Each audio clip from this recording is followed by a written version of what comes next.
Good evening, everyone. A very warm welcome to this Tiny Tickers webinar. Sorry, we're a couple of minutes late starting. We were just trying to smooth out a slight technical issue we were having. But you're very welcome to this webinar. This is the first in a series of family support webinars that have been very kindly funded by Global Make Some Noise. We're going to cover a range of different topics, and tonight's webinar, as you know, is all about looking after your mental health. We would like to give you a toolkit to try to help you through the experiences of dealing with a child with CHD. I would like to also thank everyone who's arrived tonight and also made a donation on the way, because so many of you have generously made a donation when you booked your ticket. So we really appreciate that. Thank you very much. I would just reassure you that all of your cameras are off, your microphones are off. So if you're still having your tea, we can't see what you're eating. The chat function is on though. So if you do wish to, and don't feel as obliged, but if you do wish to jump into the chat, say hello, introduce yourself, tell us where you're joining us from, and tell us a little bit about yourselves, then please feel free to do that. These webinars go alongside all our other support work. So as some of you will know, we do peer support groups. We've got Facebook groups where you can interact online with other families.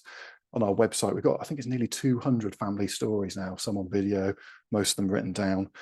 We send out parent support booklets and all sorts of different bits and pieces of information. So what we're trying to do at Tiny Tickers, even though we're a very small charity, we're trying to produce a menu of support for families that are undergoing the trauma of having a baby with CHD, so that you can pick and choose what support you would like and what works for you. There you go. So the first person has introduced themselves. So hi, Nicola, down in Devon. So we wanted to do this topic and to launch this as the first of our support webinar series, because it's Mental Health Awareness Month, and it's such a key topic and something that comes up time and time again with the families that we're dealing with.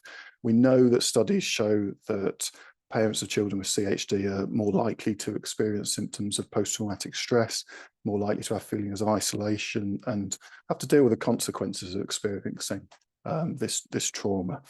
So we want to help you through that, and that's why we're here. That said, obviously we're dealing with some very heavy topics tonight. So I just want to mention that in advance. We're going to have some people who are sharing their stories, and we're going to be dealing with some pretty big themes. So obviously, just be aware of that. Things that are being shared by parents, it's a confidential space. So if we can treat it as such, that'd be great. If you do feel as though during the course of the webinar, you need to just take some time off, turn us off for 5 minutes and come back later, then please do feel free to do that. We are recording the webinar, and one of the things we'll be doing hopefully tomorrow is sending out a link where you can watch everything back. So, so that's absolutely fine. Just bear in mind that we're not IT experts. None of us are IT experts. If there are any technical glitches as we go, we'll try our best to make things run as smoothly as possible. Once I was hosting a lockdown quiz and we had a power cut, so I suddenly went black. So if our entire screen goes black, please do just bear with us and we'll do our best to get going again. If you lose connection yourself, you should just be able to rejoin the webinar using the link that you brought you here in the first place. I'm going to introduce everyone who's going to be talking to you. I see that Abby, who's on screen, is the person who's having a few technical problems. Hopefully she's going to be able to join us as the night goes on, and I'll introduce her in a minute. For myself, my name is John. I am the Chief Executive of Tiny Tickers. I've worked for this fantastic organisation for just over 10 years. My background is as a heart parent myself. I have a now 17-year-old daughter called Zoe, and she was born with an AVSD. She had open heart surgery when she was just 3 weeks old, which seems an awful long time ago now. In fact, last time she went for her checkup, she was part of the adult service for the first time, so that shows how long ago it is now. But it does mean that I've been in the same journey as many of you are on, and experienced some of the same things. I'd also like to introduce my colleague Vicky. Vicky's our head of projects, and has done a lot of work along with another colleague of ours, Carly, in putting these webinars together. And tonight, Vicky's going to be in the chat function, chatting to everyone in the chat, going through any questions and answers in the Q&A box, and different things like that. So you'll see Vicky popping up with loads of links and very helpful comments and bits of information in the chat support box. If you have any problems, just pop a note in the chat and Vicky will do her best to respond. I'll jump over Abby while she's trying to connect back up again. She's having some Wi-Fi issues. The other two people you're going to be hearing from are Kate Wigham, who is a mental health and wellbeing manager at Loughborough University. Kate's worked in the NHS in a variety of mental health roles, including child, adolescent, and working with adults as well. And she's put together a presentation for us, which is about 25 minutes long, which we'll be playing on video for you, which is really a toolkit to help you cope with some of these traumas and situations you'll be going through. And that's the bulk of the webinar tonight, Kate's Toolkit. We'll also, in a minute, we'll be hearing from Catherine, who is a heart parent who has very kindly done a video for us talking about her own experiences and her own challenges. Catherine has filmed a number of videos for Tiny Tickers telling the story of her and her son Rafe, and she has filmed one specifically about the mental health and wellbeing challenges that she's faced. So we're going to listen to that in a minute, and I'm sure that will resonate with a number of you on the call tonight, and a big thank you to Catherine for doing that. I'll come back to Abby once she gets connected. I'm going to start us off by just running a very quick attendee poll. What I'd like to do, if possible, is just find out what stage you're at. So whether you're still pregnant, whether your child's already had some surgery, whether they'd like to have surgery in the future. It would be just really useful to know where everyone sits, so we can tailor the Q&A to that. So I think we'll have a nice split. Whilst you're just taking a minute to fill that in, I'll explain the format of the webinar. We're going to hear Catherine's experience as a heart parent first. I'll play that video shortly. And then we are going to hear Kate's presentation and the toolkit that I mentioned. Assuming that Abby can come back and join us again, we're then going to have a bit of a Q&A with Abby talking about her own experiences. Abby is one of our peer support group facilitators, so some of you might have even been in the groups that she's facilitated, and she's also a heart parent, so she sort of can bring us both her personal lived experience and also her professional expertise as a peer support expert.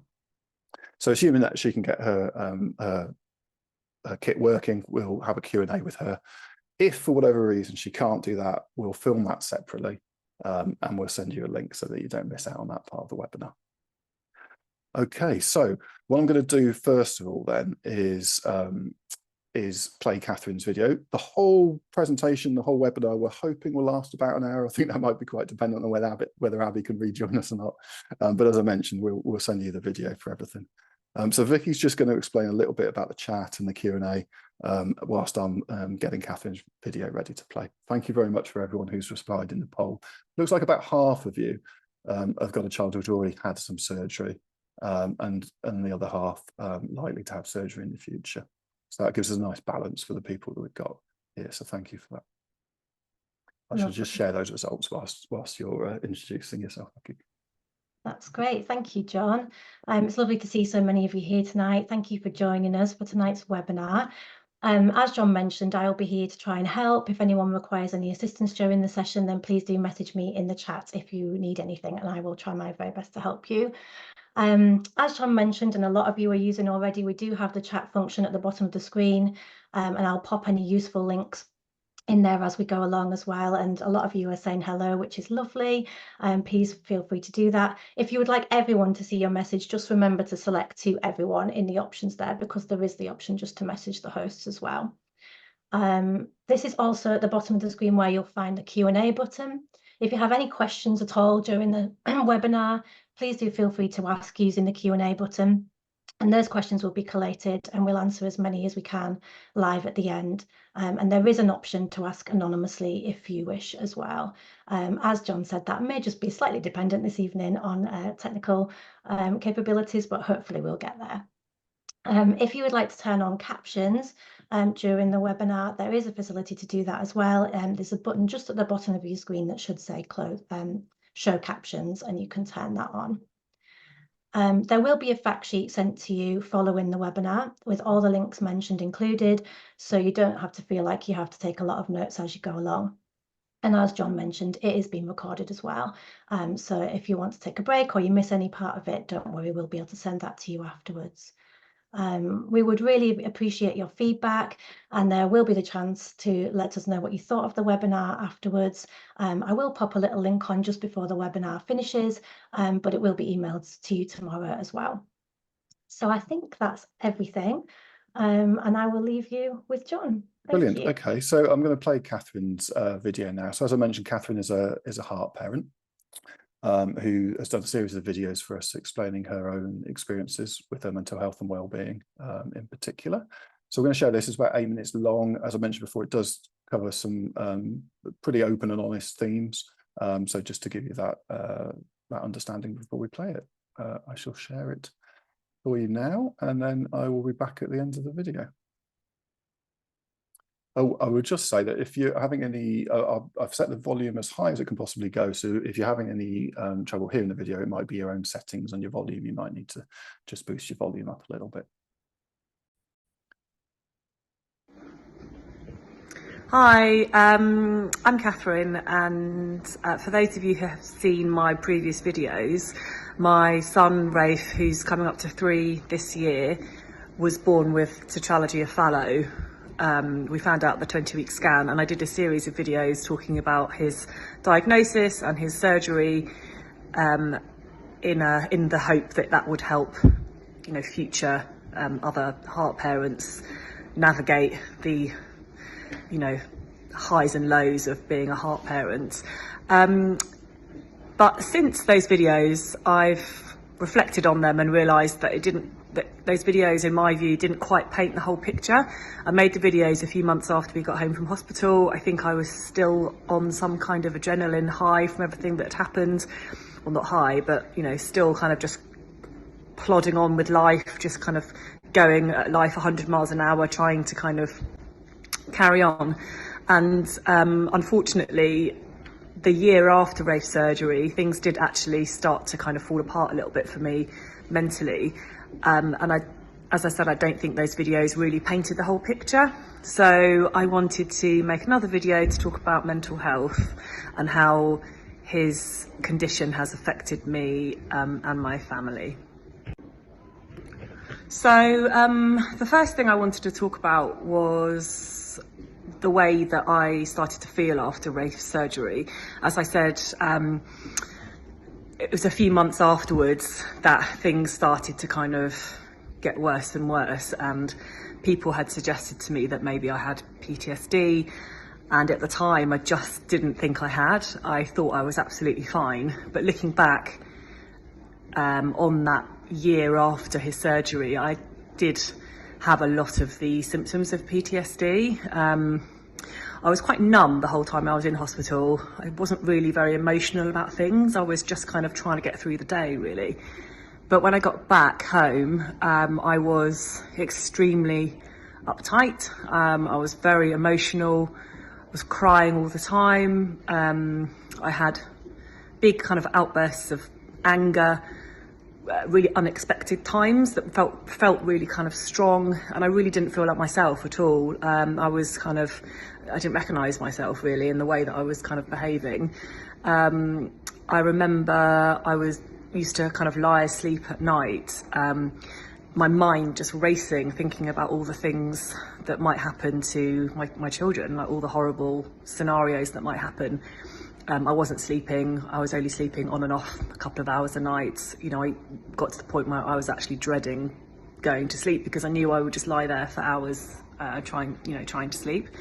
I was on constant high alert. I'd go out with Rafe and I would just be looking for danger the whole time, just kind of concerned that something awful was going to happen. Quite dark thoughts.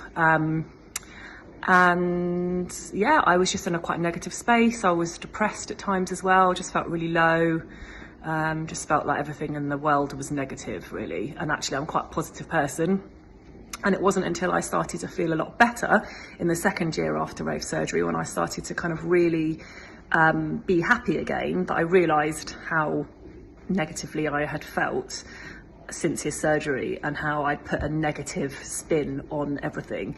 And I think with PTSD, Rafe had some very dangerous TET spells, and obviously PTSD can manifest when you have an experience that's close to death, and also I did see some very awful things in hospital that happened to other children. you can't really avoid that when you're in hospital, like in a hospital like Great Ormond Street. You know, I was living in accommodation with other parents whose children were in some awful situations. So I think the trauma of what happens isn't actually just to do with your child, it's the whole experience, it's who you meet, it's what happens to other kids. You know, you absorb all of that information and kind of internalise it.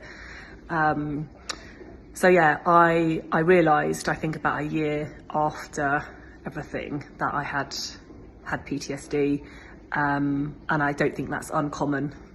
You know, I think having spoken to other heart parents who experienced PTSD after a similar experience or experienced panic attacks, high anxiety, you know, it's a very, very common story, and I was just so unprepared for that.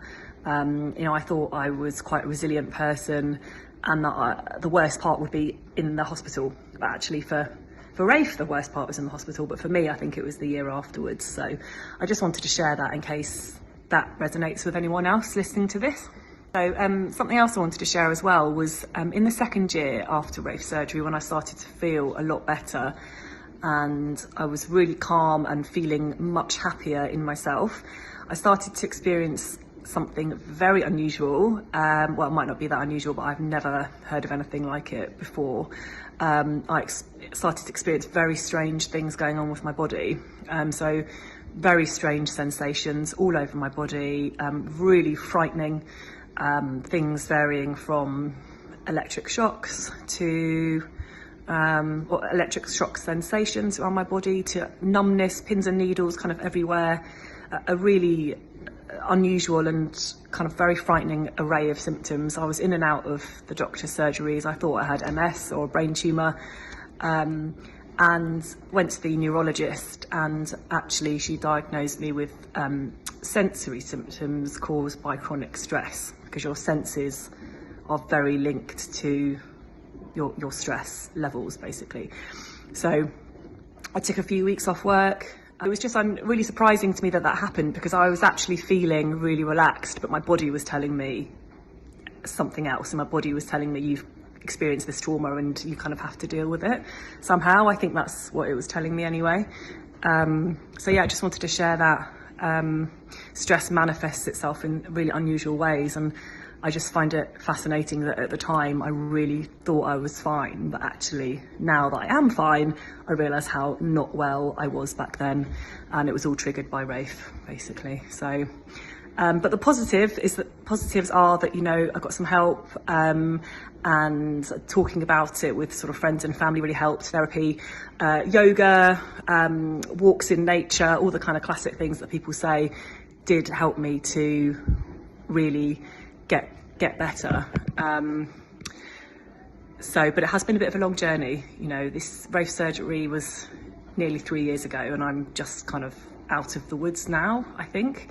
Not saying that that's going to be everyone's experience, but I do wish I'd been a bit more aware of all of this going into his surgery.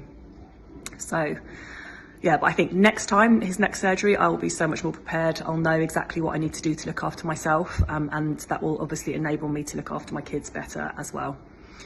So yeah, hope that helps, and anyone that wants to get in contact with me to talk about it or ask me any questions, I will do everything I can to, you know, to help as well. So thank you very much, Tiny Tickers. As usual, you guys are fab. There we go. So that's Catherine's video, and I think I just want to reiterate what I said at the start, that it's just a huge thank you to Catherine for sharing so open and honestly her experiences. A few things there that sort of resonated with me. One is that you are affected by other things that happen in hospital. I remember when Zoe was in hospital for the first week or so, she was in a special care baby ward surrounded by very premature babies. You see things with your own child, but you also see things with other people's children as well. And I'm sure that's something that will resonate with many of you on the call. The second thing that Catherine said that really struck a chord with me is that naturally in that situation, you don't think about yourself very much, do you? Your entire focus is on, and energy is on your little one, and not necessarily about yourself. And it was interesting to see that, as Catherine said, such a variety of things have helped her to deal with this situation, whether that's talking with family, whether that's seeking professional help, seeking medical help, taking time off work. She talked about yoga, she talked about walks in nature. It's clearly a subject that there isn't a sort of one size fits all solution.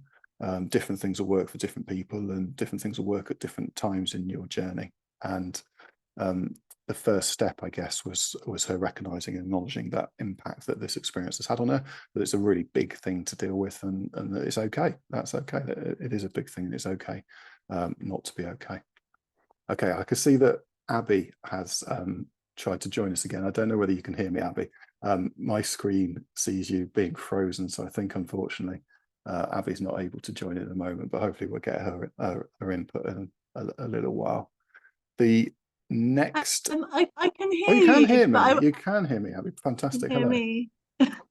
Fabulous. Can you hear me? Maybe I'm better off with my camera off, which is a shame, but if you can hear me clearly, I'm happy to speak. But sorry about this. I can hear you. Perhaps I assume because I can hear you, that means that everyone in the chat, everyone on the call and in the chat will be able to hear you as well.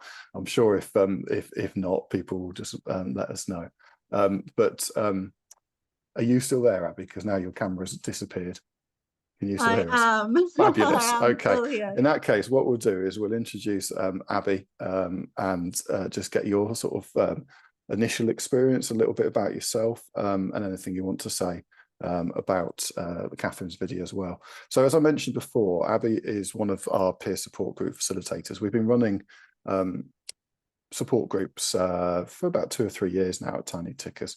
Abby has facilitated mostly our parent-to-be support group. Some of you may have even been involved in those groups, and has a background in peer support, but also, of course, has a background as a heart parent as well, and brings her own sort of lived experience to this as well. So Abby, do you want to just spend a little bit of time introducing yourself, telling us a little bit about your experience?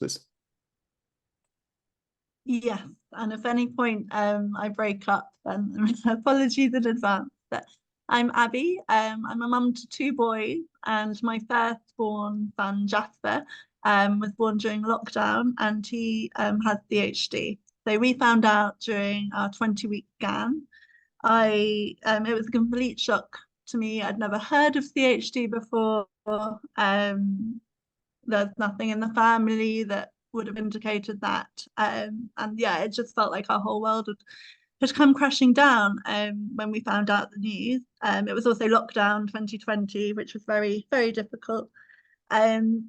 So it was quite a journey for me and my partner during this time. Jasper's CHD was called DORV, which stands for double outlet right ventricle, and he has a large VSD as well.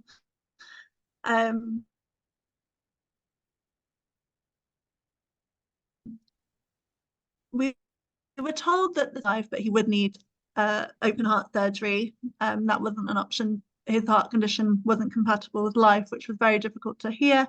But we were pleased with the high chances. After finding out the diagnosis, it was a very up and down journey. We did lots of research. We found Tiny Tickers. I told a colleague what had happened because I was meant to go back to work after the scan, and immediately she said, "Oh, I've got a friend that had a baby with a heart condition," and she knew all about Tiny Tickers and introduced me, and I just felt this big sigh of relief. I'll share more about our mental health journey a bit later, but in terms of Jasper's diagnosis, he had just 1 open heart surgery, and they weren't sure if he'd need 2 or not. He was 6.5 weeks old. I'm pleased to say that it went very well. We were out of hospital around a week later, but we were in and out of hospital that whole time, up until his surgery at the time as well. And he's now on biannual checks for his heart. So I will go into more detail a little bit later, but that's just a little bit about Jasper, and yeah, our experience. Fabulous. So I know you won't have been able to see Catherine's video there because you have some technical problems, but I know that you've seen it previously. Was there anything in particular in Catherine's experience that resonated with you? Yeah, there were a few things that kind of sprung to mind. I mean, Catherine speaks about PTSD, which I think is quite a common experience. I didn't have PTSD, but I did have a symptom of PTSD, which were flashbacks. That was something that I struggled with quite a lot. And in a way, a lot of it happened after this kind of coming home and trying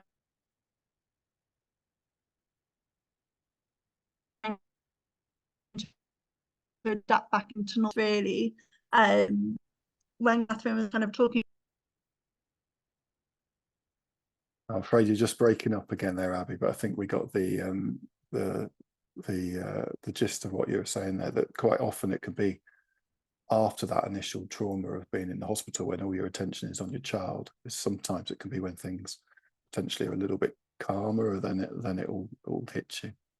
I've just noticed in the chat that Catherine, who could kindly film those videos, is actually on the call this evening. So Catherine, you're very welcome, and there's a number of people in the chat, I'm sure you'll have seen, that have thanked you for sharing your experiences, and we hope that you're doing well now, and thank you very much for that.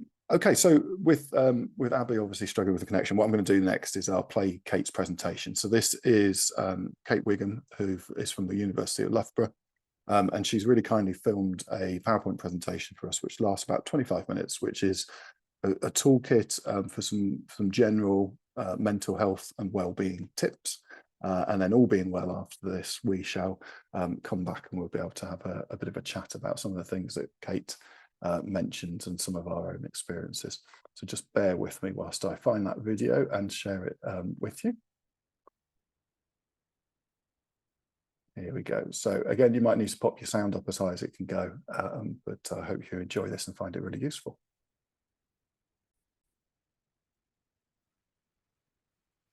Hello, my name is Kate Wiggum, and I've worked in mental health, or the area of mental health and wellbeing, for nearly 20 years now.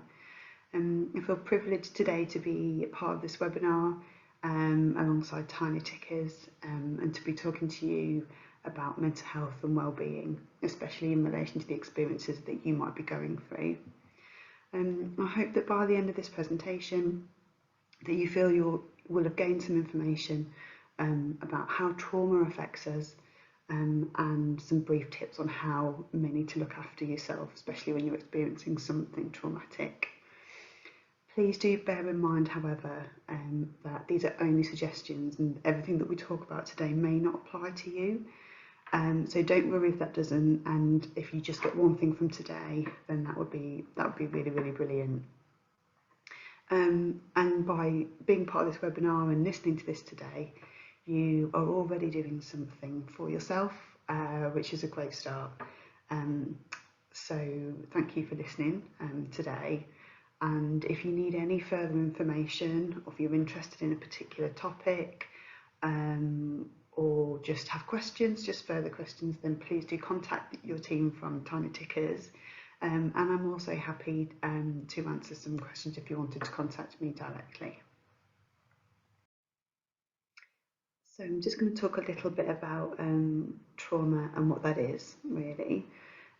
So trauma is when we experience something very distressing, frightening, or stressful, particularly with events that feel completely out of our control, and often, by the true meaning of the word trauma, they're very, very difficult to cope with and deal with. It's important to understand that a trauma can be, or a traumatic event can be, a one-off incident, but it can also be an ongoing event that happens over a period of time. For example, long-term health issues that impact on an individual. So please remember that what you're experiencing in terms of how you're feeling at the moment, potentially, is a normal reaction to something abnormal that has happened to you or the people around you. So although you might not feel like yourself at the moment, this is your brain and your body's way of telling you that you're dealing with something really shocking, really distressing, and essentially it's trying to manage it and trying to deal with it. So it's really important to say, and I will say this probably throughout the whole presentation, that the experience of trauma and how that impacts us can impact us all in very, very different ways and at different times. So you may have gone through a really similar difficult experience as somebody else that you know, or even somebody that you've met through Tiny Tickers who you feel that has gone through a similar experience to you. However, you may find that how you kind of experience that trauma, how you deal with it, and how it impacts you personally might be very different from how another person experiences it. That's absolutely normal and absolutely understandable. And hopefully by kind of understanding that will help you to feel a little bit kind of kinder to yourself when you might be feeling something different to how somebody else is feeling. So we're now going to talk about how trauma might be impacting you. So you may recognise some of the feelings that are listed below. However, this is absolutely not an exhaustive list, and there could be other emotions or ways that you're feeling in addition to these, or not in addition to these that you may be feeling. So please don't feel like these are the only symptoms that you may experience. So perhaps one of the most common feelings is feeling anxious or worried, and that can be in relation to the actual traumatic incident or ongoing incident that you're dealing with, or experiences, but it could also, you could find that you're experiencing anxiety or worry in relation to other aspects of your life that may feel unrelated. So for example, may feeling more worried at work, or may feel more worried about going on holiday or leaving the house, or perhaps one of your children at school. You may feel that you're just feeling that little bit more worried and a bit more aware that you're feeling anxious about other things. So just keeping an eye out for that. And some people can feel quite numb, so not feeling anything at all, so not feeling strong emotions at all, but not just feeling anything. Again, that's quite normal. So just to be aware that if that is something you're experiencing, that could be a sign that things are impacting you in that way. And especially at the time when you might be expecting to feel strong emotions, to then not be feeling perhaps anything may also feel quite unusual. So just being aware that that is something that might happen can help us to kind of not judge that. We can feel quite irritable. I think when we're dealing with a lot, I think it's feeling irritable. It's quite common anyway. However, if you're experiencing something traumatic and that is ongoing, we are going to have kind of less resilience in being kind of okay with everything, and we are going to feel a little bit more irritable with things. Might feel restless. Not being able to kind of sit still, stay focused on a task. We may want to be kind of constantly on the go. Again, that's a bit of a response in relation to trauma. But again, just noticing if that's happening, that might be something that's related to what's going on. We might feel grief. Again, that could be related to a loss. It could be related to not just a loss of an individual, but it could be related to a loss of a way of living, or a loss of perhaps an ideology about how you thought things were going to be. Again, if that is something that you're experiencing, it's really, really important that you talk to someone about that. Low mood, so this probably goes without saying that you might experience low mood, which may indicate that, or may develop into depression. Again, this is absolutely normal when experiencing something difficult in your life, and again, it's just trying to notice that and identify that, and reach out for help if you need to. So related to feeling related to feeling irritable is feeling angry. Again, we're just less able to perhaps deal with how we would deal with things normally. So we may find that we're quicker to become more angry. But it also may be anger in relation to what's going on. You know, sometimes we can feel quite frustrated and angry about, you know, the kind of card that life has dealt us, or these things that have happened. Again, please don't judge yourself with that. That's absolutely normal to feel like that. And then another one is kind of a feeling of being more alert, looking out for danger, which we call being hypervigilant. So again, similar to feeling anxious, but it might be more of a kind of bodily response, and it might be that you're kind of looking everywhere for the threat and danger, because actually what that trauma has done has perhaps made you feel that you're not safe, or that the world is not as safe as you thought it was. Therefore, it's kind of a bit of a survival strategy in a way, that the trauma is making us look after ourselves and look out for any further danger. So trauma can also affect the body. So we'll just briefly mention some of these things that you may be feeling. So you may be feeling tiredness, you may be feeling some changes to appetite, so that might be that you're eating more or that you're eating less.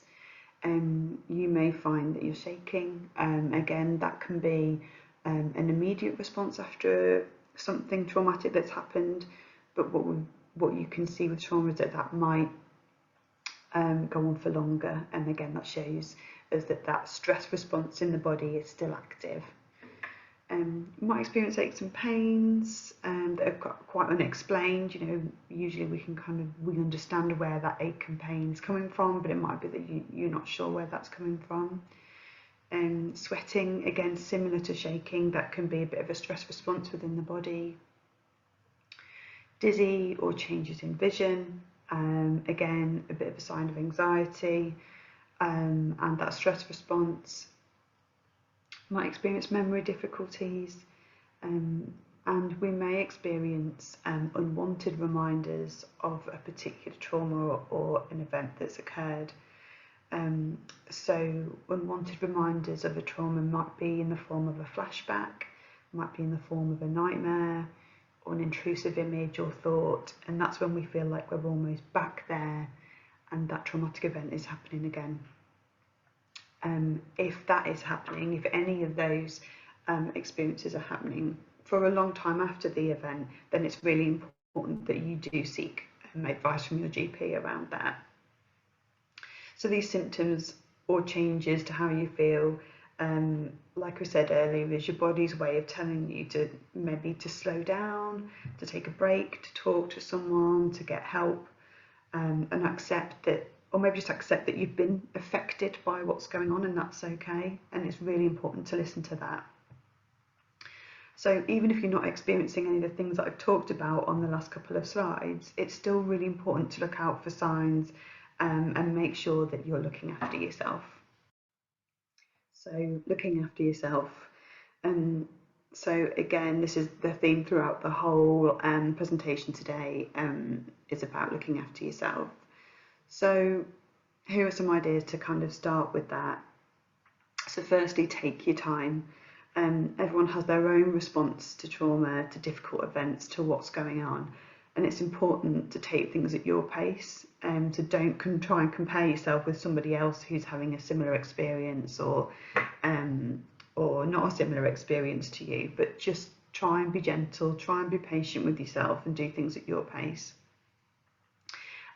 Trying to put yourself first. So obviously as adults we know that this is really difficult, and we struggle to do this, but even if this is just for 5 minutes a day, just doing something for you or just having 5 minutes out, again, is really important. So going back to basics, so looking after those basic needs, and again this might seem really simple, but it's really important. So sleep, so it's a significant factor in how we're feeling. Even just one night with a couple of hours out of our normal sleep pattern that we would get can really affect us. So think about ways in which you can improve sleep.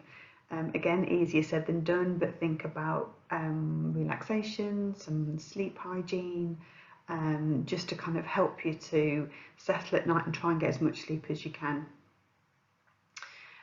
Eating healthily, so again, easier said than done, especially when you've got little time and you're not feeling your best.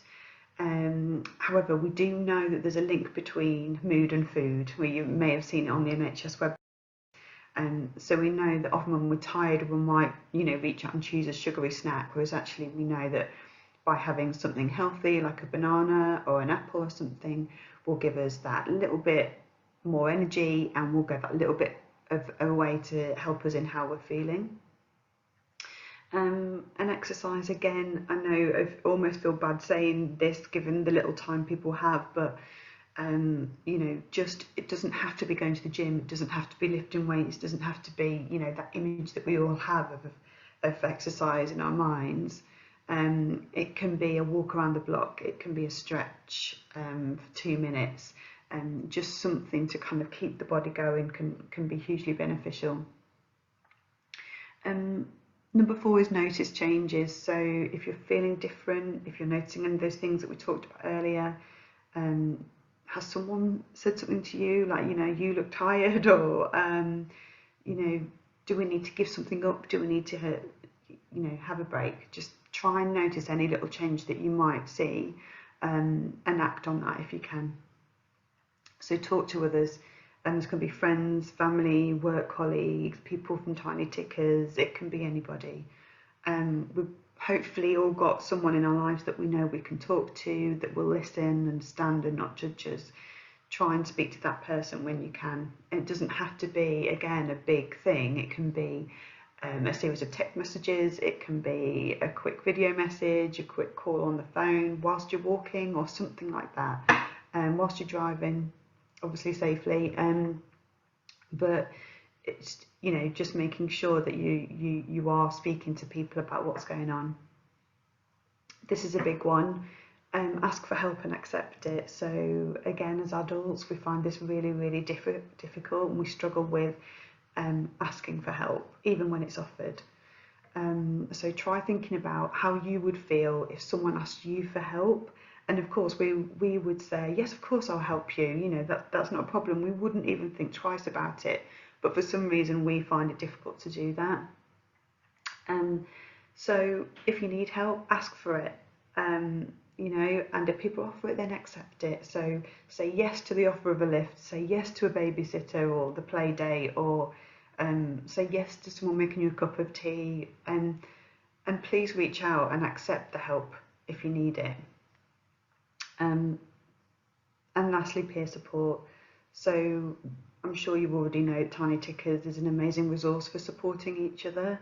Their groups are a brilliant way to connect with others who may have similar experiences to you, and that can be incredibly validating.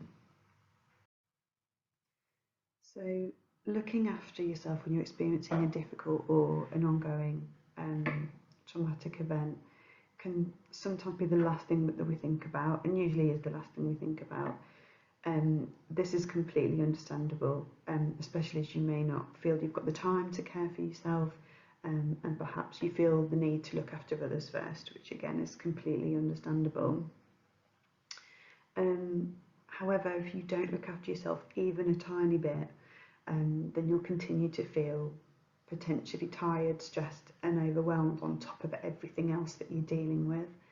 And this then may leave you to be feeling less equipped to deal with the day-to-day stuff, never mind the other bits that are going on that can be more tricky. So this is when self-care or looking after ourselves becomes really, really important. We hear people talking a lot about self-care a lot in the media at the moment. In general life, it's become a bit of a buzz phrase. But basically what it means is acting for ourselves to take care and promote our health and well-being. And this can be in many different ways. It can be emotional health, physical health, spiritual health, physical health and mental health. So it can be lots of different ways of doing that.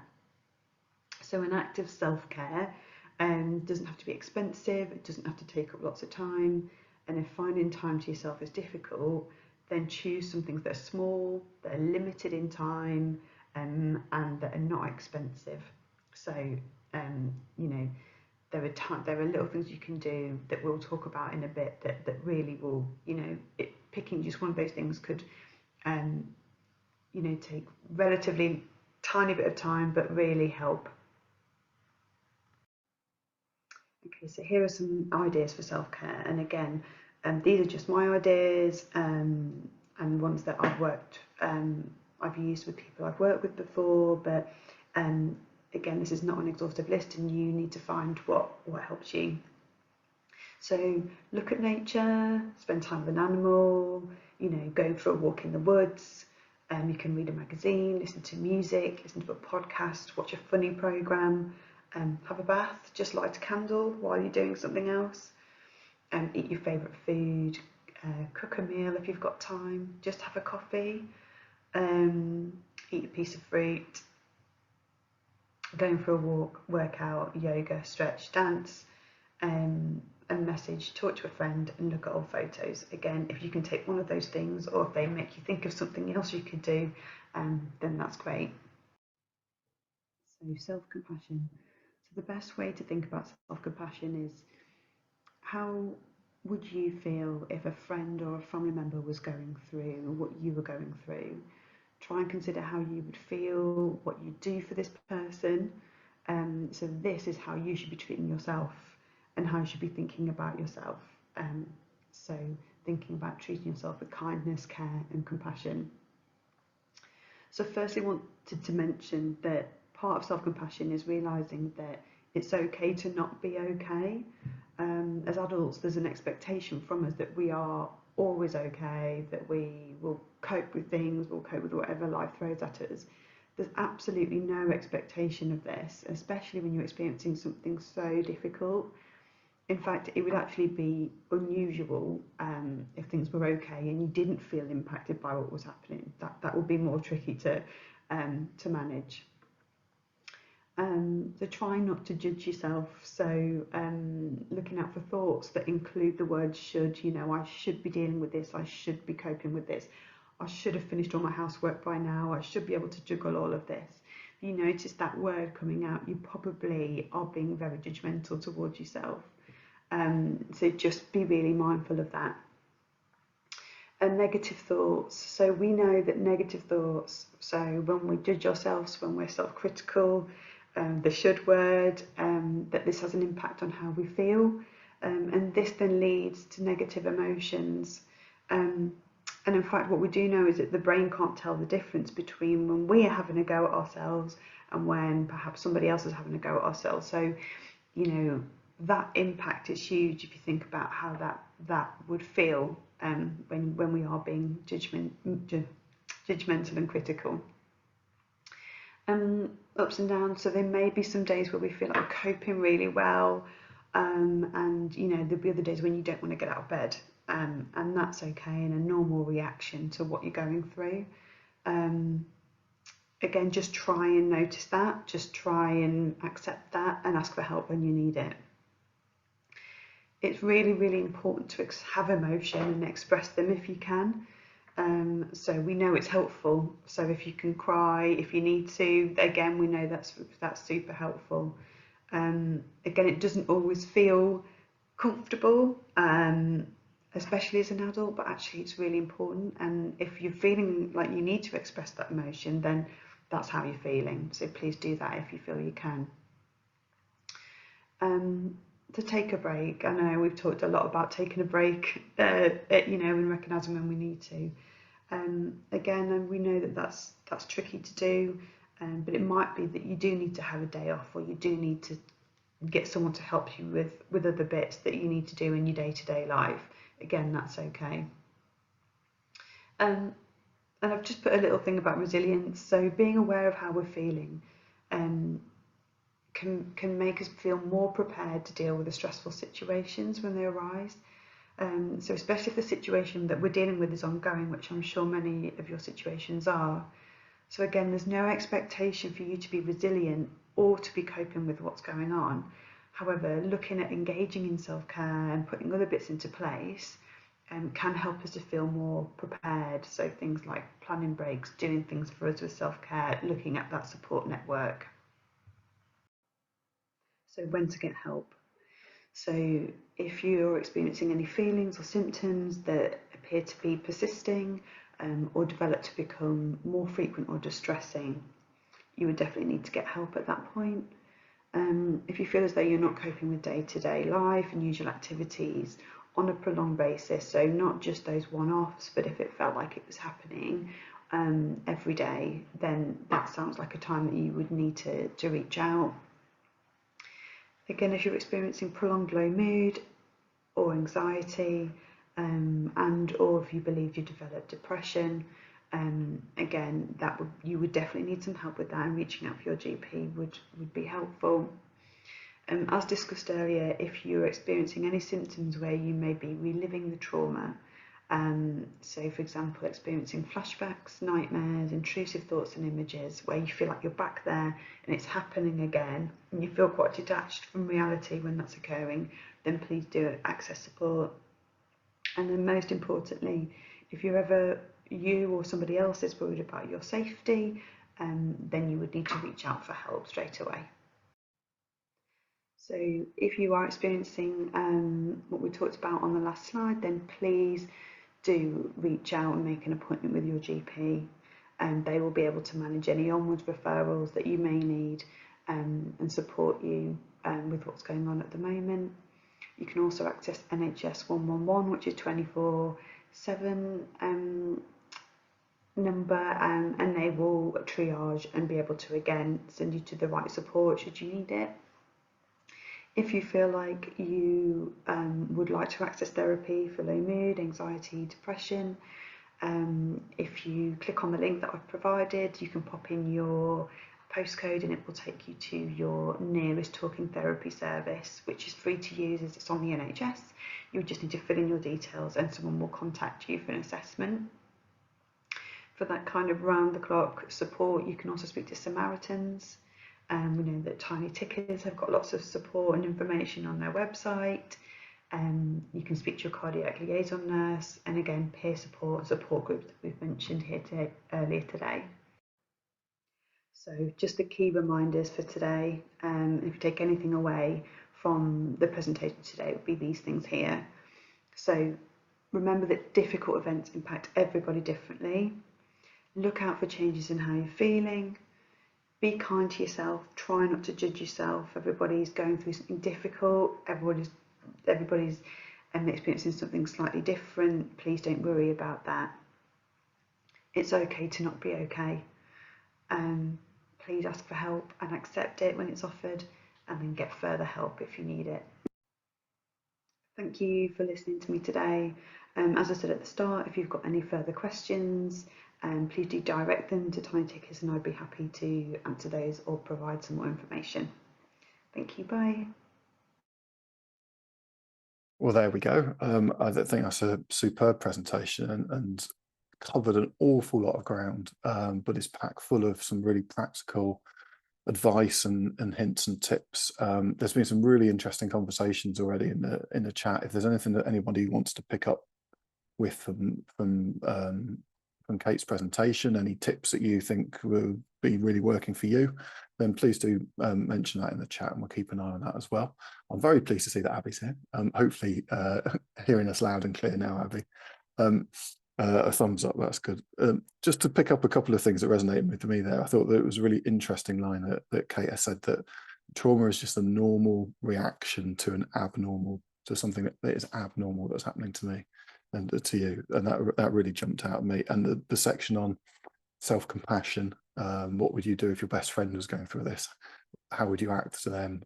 Act the same way to yourself, say the same things to yourself, and just that overall message of it's okay not to be okay, and don't be afraid to get help if you need it. We're running a little bit behind schedule based on the technical problems, but what I'm going to do is I'm going to bring in Abby now, and we'll talk a bit about your experience, Abby. We'll try to cover off some questions, some of the points that Kate's raised. As we mentioned before, we are going to film all of this, so if anyone does need to leave at 9 o'clock, please feel free to do so. But if everyone's okay, if that is okay, we're just going to keep going and push through some of those. So Abby, I was wondering if we could start off really by you sharing a little bit about your experiences, your and particularly your mental health and well-being after your diagnosis during pregnancy, and then throughout Jasper's heart journey to date. Yeah, so just a sound check, if you can hear me okay. I can hear you. Great. I can hear you. I'm back. So for me, I'm actually someone that has lived with experiences of depression and anxiety in my life. So I was quite aware that pregnancy might affect me hormonally anyway. And I'd actually signed up to the perinatal mental health service even pre-diagnosis, just to make sure I've got some support in case it was hard for me. And I'd really recommend this, you know, to anyone that had struggled pre-pregnancy. But it was really great that was then in place for when we did find out. I was actually doing really well in pregnancy up until the 20-week scan, and I took a massive crash. But I was very aware that it wasn't, you know, my past experiences of depression and anxiety. It was very much situational, like you said, John. Like they said, trauma. It was a natural response. Anyone would find this tough, and I think reminding myself of that, the fact that my partner, my husband, was going through it as well, and kind of normalized it for me. Yeah, we had our pregnancy. We had our diagnosis during pregnancy as well, and I've often described it's like being hit by a juggernaut, isn't it? It's something you're just so not expecting. Just you're not aware of this world of congenital heart disease at all. I'd never really heard of it, and then just suddenly, bam, your life's just gone off in a different direction.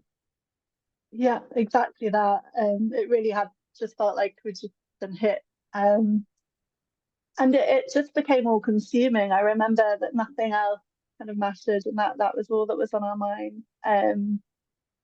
I'd say the kind of immediate after kind of like days and weeks was very, very turbulent, up and down. I remember even like making jokes at some point to try and, like, you know, when humor in the bed, and you're like, you just had no idea what was going on. I'd cry a lot. We were angry. We were sad. You know, the whole why us? Why me? Was it something I did? I think the guilt ate at me so much, even though I know it wasn't rational. And this comes up, you know, in the groups a lot. You know, was it something I did? And I don't know if it's more common with the mothers because they're carrying the baby, and it's so hard to have those difficult feelings, even though there is, you know, it's nothing that anyone could have done, but it was carrying that weight of that really impacted my mental health. The perinatal mental health service really helped me to kind of just talk through what was going on. And when we found out what our surgery hospital was going to be, which was, gosh, Great Ormond Street, they actually had a hospital psychologist attached to the cardiac ward. Again, I know that maximum support is the best thing that I could do, so I signed up to that. And again, just because waiting lists might vary, so I made sure that I got support in place, and that was especially helpful because she had experience of speaking to other cardiac families, so she knew what it was like to find out your baby had a serious health condition. She had experience working with families of ICU. She explained what ICU was going to be like. And again, just kind of like having that. I joined the Tiny Tickers peer support group on Facebook. I made a connection with someone who I'm still in touch with today. Our little boys are born 2 days apart. They had their surgery 3 days apart. Oh, wow. We were in touch, yeah, almost every other day. And to me, peer support, that empathy, there is nothing like it, because friends and family, you know, people that we love, they love us so much, but they're also really worried for us, and they're really sad. Or perhaps they're trying to like be like, it's going to be okay, it's going to be great, and it's like this over positivity that perhaps we don't feel at that time, and then we end up I ended up worrying about their reaction. Exactly. I was going to say that you end up trying to support them as well, don't you? Absolutely. Exactly. I remember that actually being a really early on, one of the first things I was like, how am I going to tell my family? They're going to be devastated. Yeah. So the peer support from families that were going through or had been through it, I remember plucking up the courage to write on Tiny Tickers Facebook group. But because I'd seen some of the others and I saw how responsive, like everyone was there were so many. And I remember within seconds, you know, people were just kind of going in there once I shared our story. And again, like this big sigh of relief that we weren't alone. So I would say for me, my mental health journey was very up and down. However, putting in measures was the best thing that I could have done. And for post-surgery. So I stayed on with the perinatal team for up to a year usually perinatal teams, they might work beyond the first year, but it's usually like pregnancy and the year after birth. Because when I was in it, so when I say in it, I mean in and out of hospital, pre-surgery and a bit post-surgery, in the thick of it. I think a lot of people go into survival mode because they're in it, they're living it, it's their every day, and it's all a bit of a blur. Yeah. Whereas it was actually the afterwards that I kind of needed some help processing, like what just happened, you know, what's going on. So having someone to talk through at that stage was really important, and I think that's why it's really helpful that Tiny Tickers offers route, not just in pregnancy but post-birth as well, and drop-ins, you know.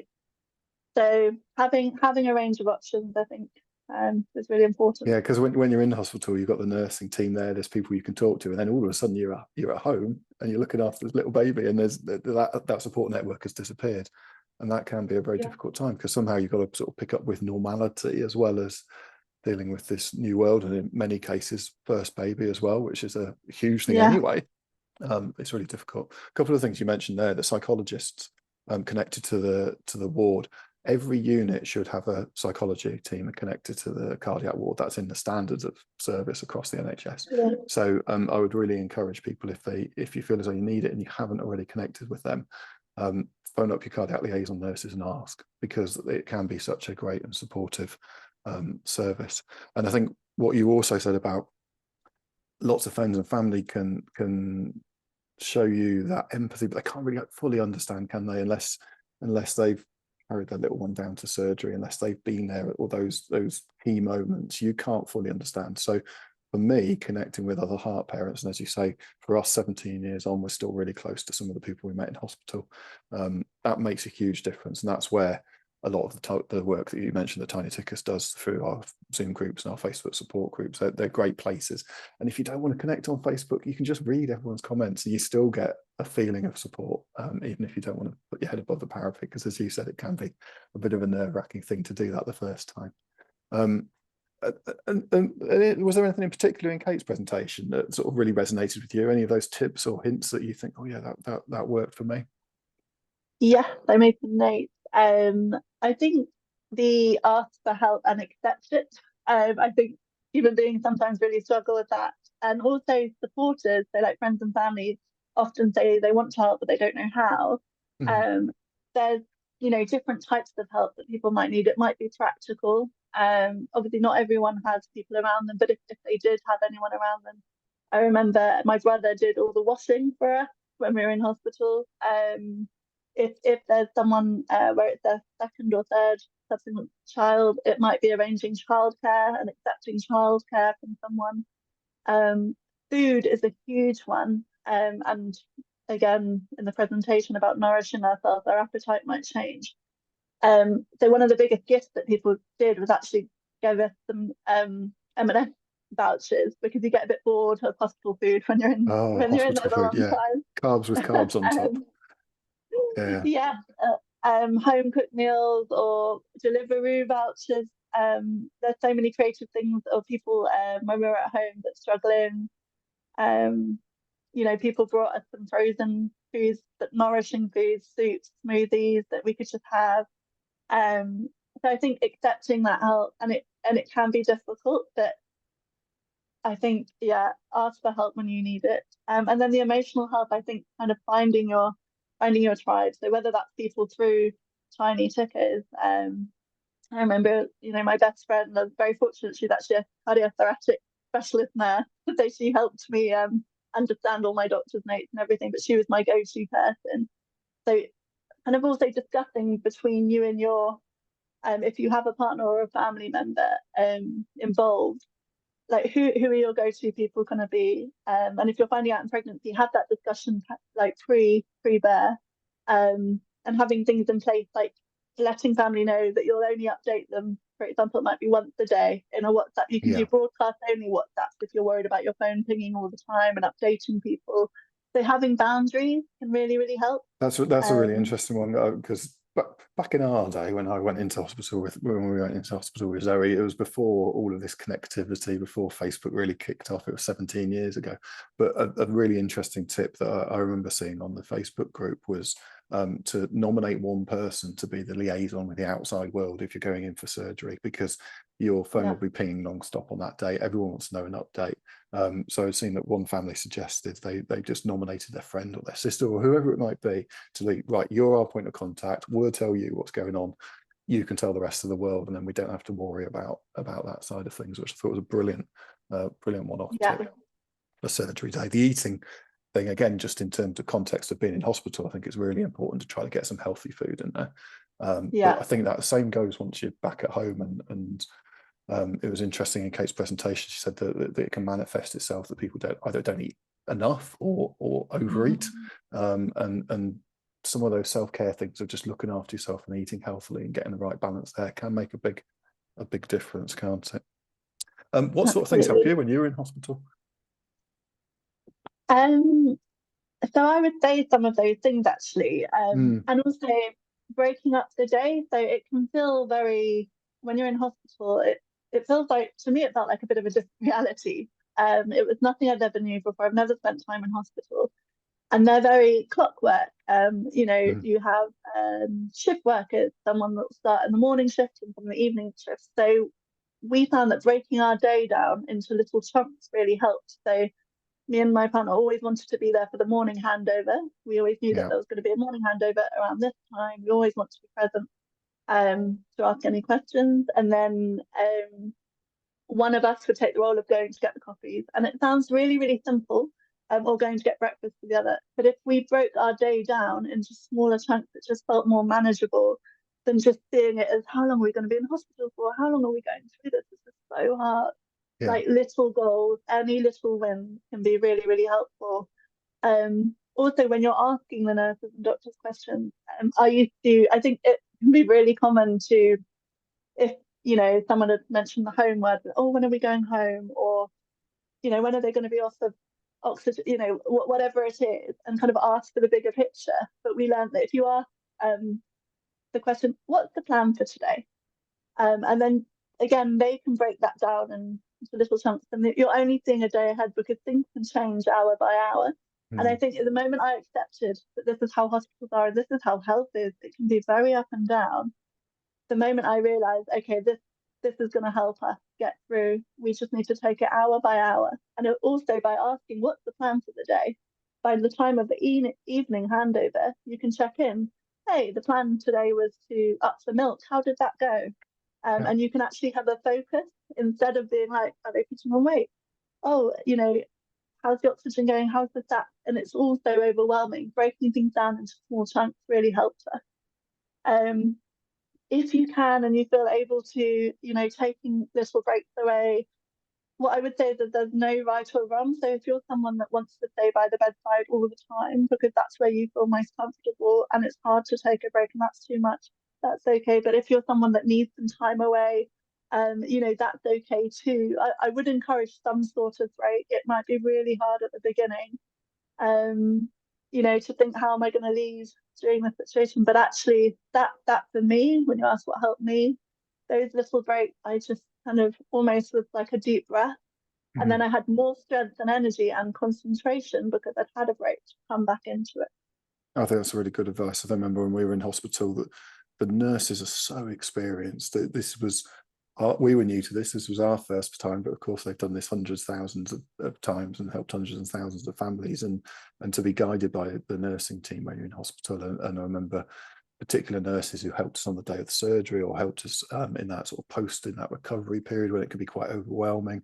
And some of those nurses almost sort of physically throw us out of the hospital and saying that you need to go out and get some food and just have a break or walk around the city for a bit. So I would say definitely be guided by your nurses because they do know. And if they say you need a break now, then they know what's best for you. And they have an amazing ability to know when you need a cup of tea or a slice of toast as well. So absolutely be guided by the nurses. And how about now then? We've spoken about hospital, obviously a number of people on the call are a bit further along in their journey. How are you feeling now when it comes to Jasper's heart and his care going forward? So we're very fortunate that Jasper is pretty heart healthy now. He's well, and we've had good outcomes whenever we've had checks. That said, he still does get some symptoms. He feels the cold a lot more than other children might do, or which is quite common for heart children. Now and again, like there's a breathlessness sometimes. He is a very energetic boy on the whole. And I think it's important to kind of think a little bit about, and it was shared in some of the stories, but about things like flashbacks, I think can be quite common when you're back home, because I think I mentioned when you're kind of, you know, in hospital, it might be like that's all you know. But when you're trying to adjust into some kind of routine at home and make life, you might experience flashbacks, or you might be on high alert. That's another thing that was in the presentation. And I remember being like that quite a lot. The flashbacks I mentioned to the perinatal team. However, I was also aware, so often, if it interferes with your day to day, that's when it's a good idea to seek help. Whereas for me, I kind of acknowledged it and I was like, okay, I've had this memory, and kind of just stayed with it for a bit, because it's all part of Jasper's journey. It's part of us as parents and our process. And I've talked to my husband about it, and just kind of, have some kind of acceptance around it. And I find it important to still talk about it. And I think depending on where people are in their journeys, I think sometimes people think, oh, you know, if the surgery is done, you come home, that's it, and then, oh yay, or like, what's the fix? And it doesn't quite work like that for the parent. We're always carrying what we went through. Sometimes we might manage it better. Some days we might think about it less. But, you know, we've gone through, as Kate mentioned in the presentation, trauma, and, you know, it might manifest in the body. It might happen physically. Sometimes we might, you know, get certain experiences from it. So I think checking in with yourself, kind of where you're at with it, is very important. And I think sometimes not fighting it. I think, you know, even as a society, we're very quick to, if we're feeling sad, you know, must get better, must feel happier. But actually sometimes kind of being with it, and like that was a really hard time. And thinking about the outlets that you do have. So for me, I love writing. So I might take some time and actually write, and cope with it that way. And I might purposely revisit it when I'm feeling calm, because that might help my mind, rather than if it just catches me. So I think just being mindful, like for me, definitely helps, and kind of taking it and not panicking too much if I do have flashbacks or there are those worries. But it is difficult when you've been through something difficult. It is, and it's a bit of a cliche, isn't it? But time is a bit of a healer. As time and years go by, we found that things do become a little bit more distant. But then the next minute something happens and you're straight back in that moment. For me, I mean, this is a really daft example, but it's an Aerosmith song, Don't Want to Miss a Thing.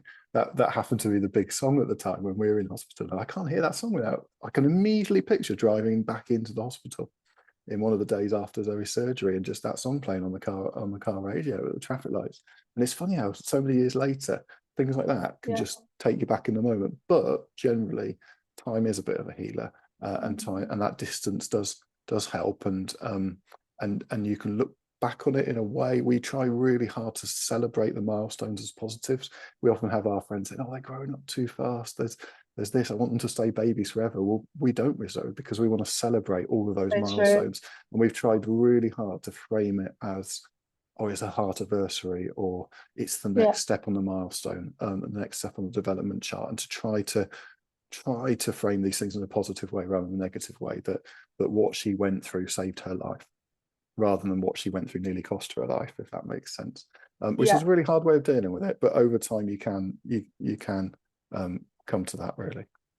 I just wanted to touch on the peer support groups. That we've mentioned them quite a lot. Some people on the call might have experience, some people won't.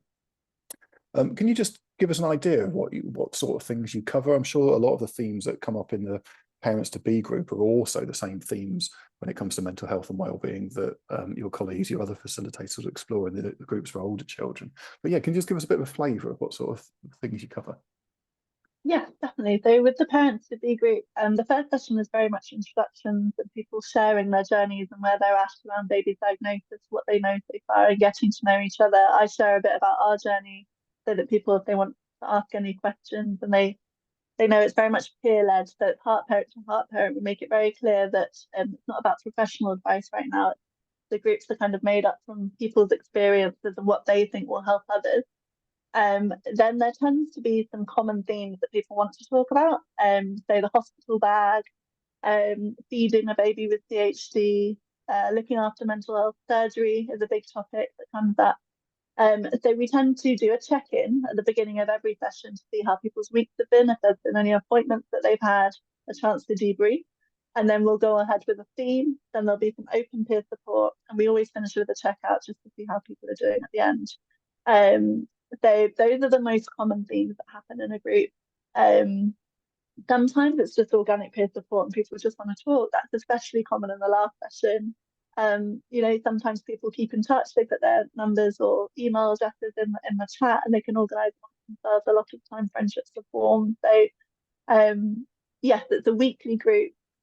It's almost like an NCT style, but all about more peer support, peer-led, and about CHD.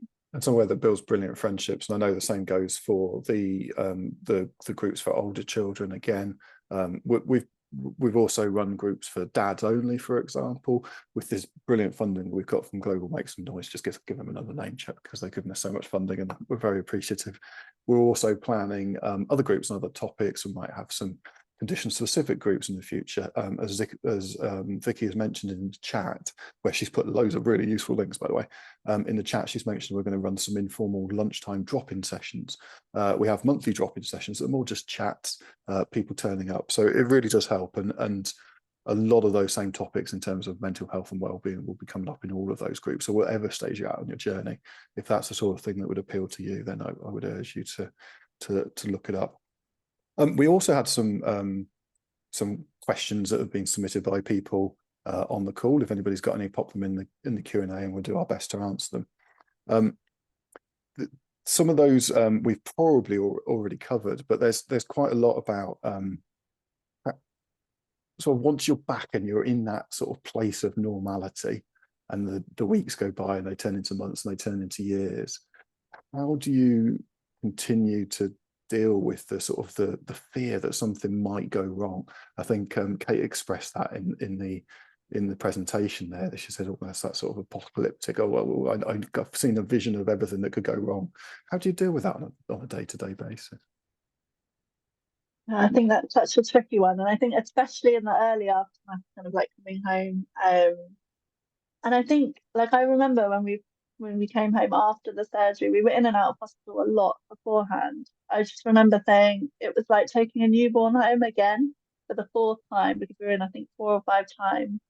And you're having to establish routine all over again. And babies don't often have routines at the beginning anyway. And I think I saw it as that. It was like, here we go, we're starting again. And I think there was something about that kind of just like processing that we haven't had a usual or common experience that other people around us have had. We need to find our own normal, and kind of trying to be okay with that, and trying to explain to people that maybe there's certain things we're not comfortable doing right now, or, you know, whether it's you're worried if it's some health anxiety, you know, you want people to wash their hands before handling your baby, or maybe you don't want people to hold your baby, or you still want them to wear a mask when you're holding your baby. And it's like, again, with the boundaries, I think it's really important. Like, this is part of your journey as parents, and if that works for you, then the people that love you to try and respect that. But it might be hard for them to understand, but it's about,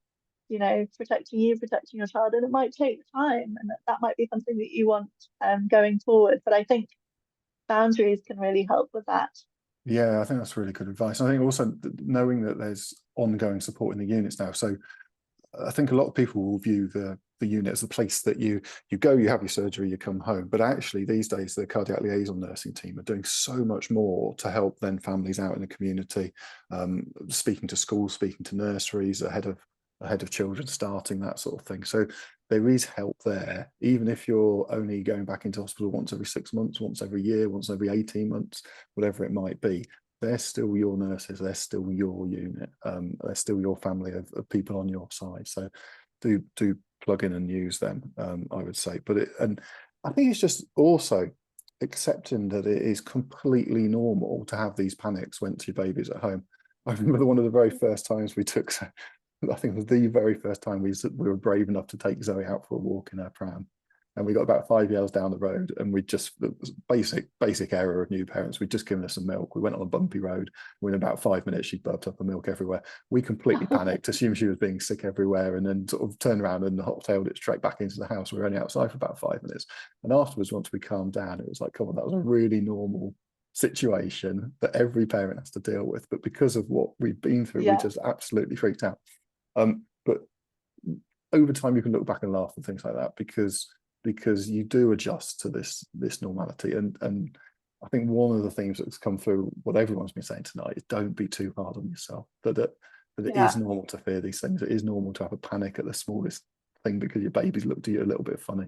And don't be too harsh on yourself. Be kind to yourself, I think. Yeah, definitely. Fabulous. There's a question in the Q&A box. If anybody else got anything else that they want us to cover, then do pop in there. Someone's written that they're worried that their little one will struggle later in life because of having low SATs for such a long time until surgery and not putting on any weight, and that they worry about that every day. That's the sort of thing that I would very much urge to speak to the liaison nurses about. You don't have to wait until your next scheduled appointment. If you've got anything that you're worried about, give them a call, drop them an email.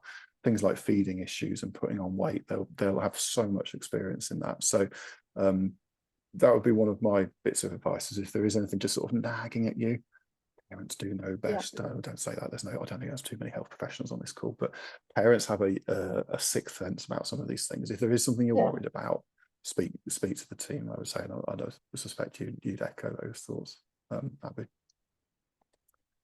Okay, so I think we've kind of worked our way through most of the questions that have come up. I'll just hover in the Q&A just to see if there's anybody else. Oh, that's a good question. How do you explain to your child as they get older that they can't participate in certain activities such as contact sports? That's a really interesting question. It's not one that I've personally got too much experience in, because Zoe has Down syndrome as well. Most of her challenges are sort of elsewhere and developmental side of things. One of the things I would say about sports at the minute is that there is a lot more encouragement of involvement in sports, and that might not be contact sports. There might be some issues around that, but as the knowledge and the medical understanding of CHD happens, it's certainly changed in the last 10 years. The attitude from, oh, you can't do any sport, it's going to be a problem, into it's better if you're fit and active. And again, if you've got any concerns around that, any questions about that, speak to the cardiac liaison team. I know certainly the unit that we go to up here in Leeds, the liaison nurses are very encouraging and put on activity groups, and they're really encouraging sports. And I guess it's really tough if there's a sport they love that they can't do, but there's all sorts of other activities and sports out there. Not sure if you've got anything you wanted to add on that one, Abby? No, I don't have too much experience of that myself. I mean, as part of that, I just, in case it helps anyone else, around just when they get older and kind of explaining the scar, the books that people quite like to use, and I think one of the popular ones is My Wonderline, which I think is one of the supporters of Tiny Tickers, actually. Indeed, yeah. Just is now at an age where he actually understands the sign, and I think talking about it, and again, being open to talk about it if you feel comfortable, can really help them and help you in the process. And I think thinking, if your child's not that age yet, thinking about how are you going to talk to them about their scar and how it might impact things, and kind of thinking about that in advance might help. But I appreciate it must be very difficult when it comes to things like sport.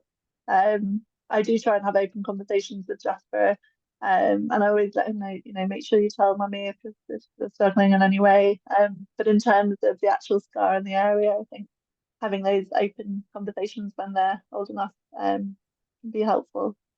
I think there's a really interesting comment in the chat there as well, that apparently Gosh have a specialist in adolescence and sports as well. So it is something that the units are learning an awful lot more about now, and you do hear of stories of people participating in sports at a very high level.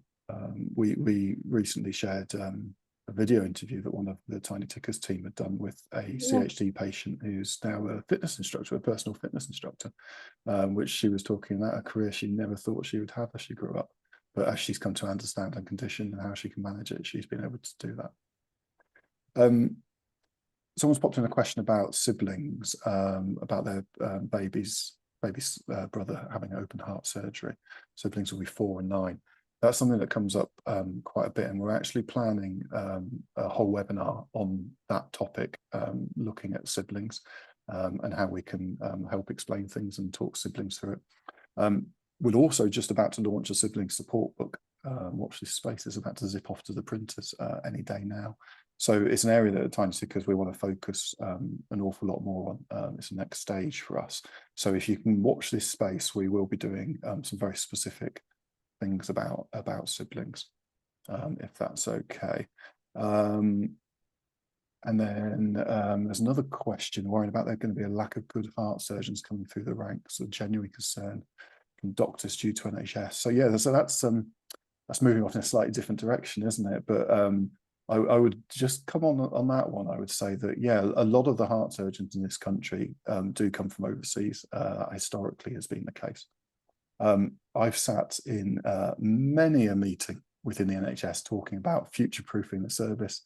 Quite a bit of the work we do behind the scenes in Tiny Tickers is working to try to improve standards within the field.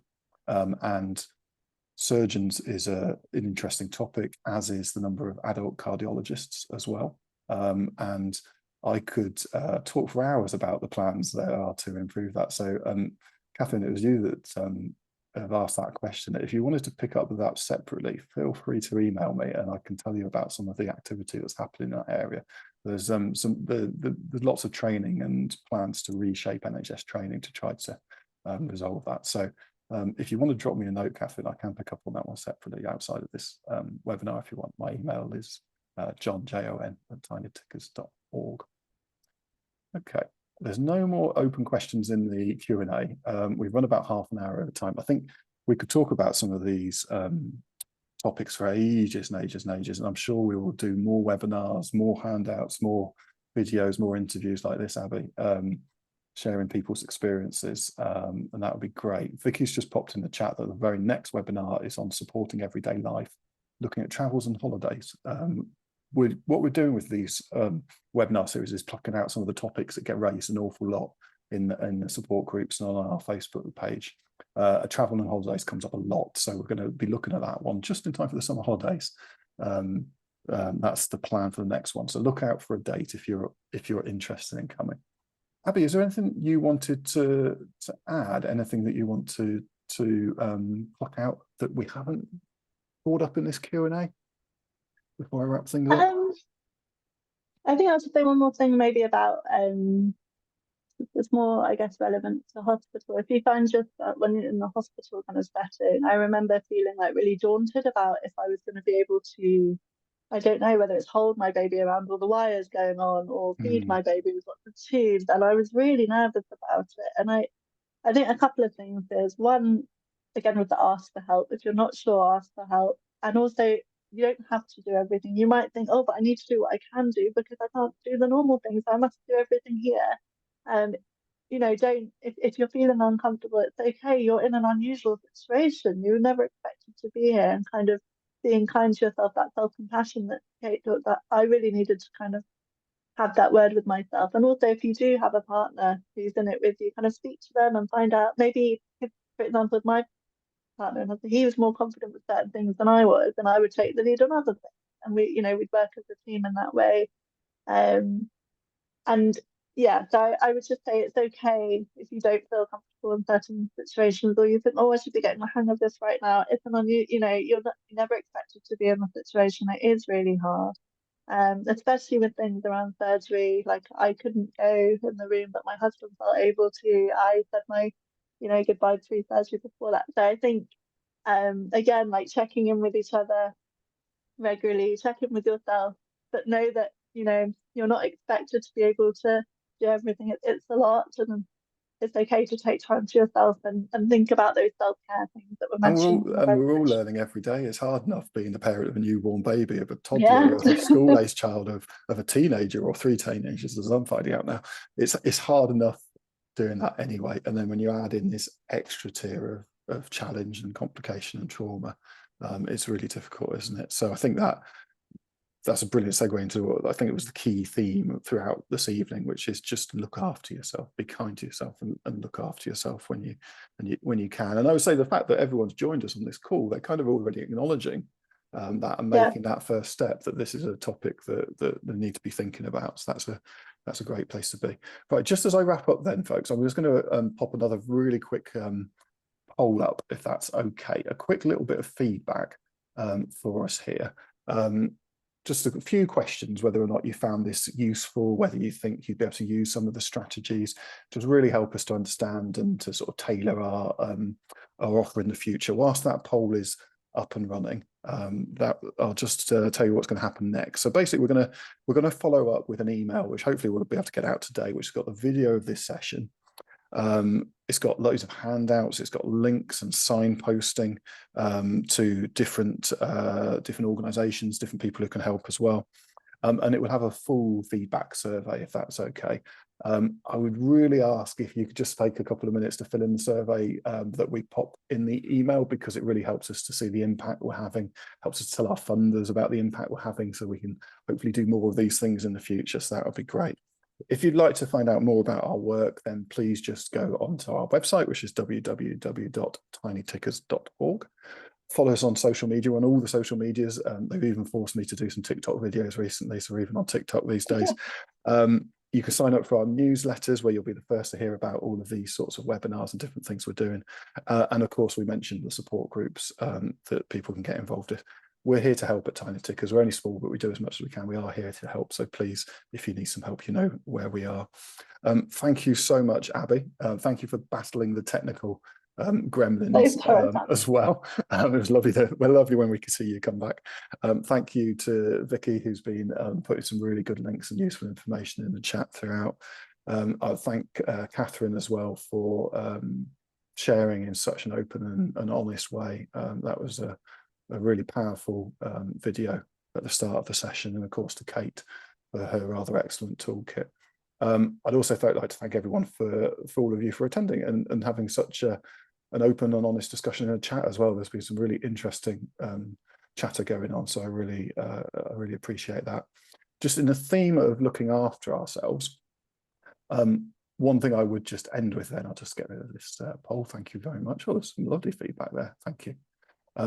The thing that I will end it with is just to say that we've been talking about some really big topics now. It's quite late in the evening. Myself and Abby were chatting about this when we were planning the webinar, and we thought that our final thought should just be, let's all go and do something completely different to unwind now. So whatever it is to unwind, whether it's taking the dog for a late night walk, whether it's having a drink in front of the telly for half an hour, whatever it might be, we would just encourage you now to just sort of decompress, and just to chill out, to park all the things you've been thinking about in the back of your head, so you're not up all night thinking about stuff. And then, of course, if you want to check back in on any of Kate's toolkits, when the video comes out, you'll be able to see all the slides and take all of those notes. So please do look after yourselves. Thank you all so much for joining us, and we hope to see you again at a future webinar. Good night, everyone. Thank you, everyone.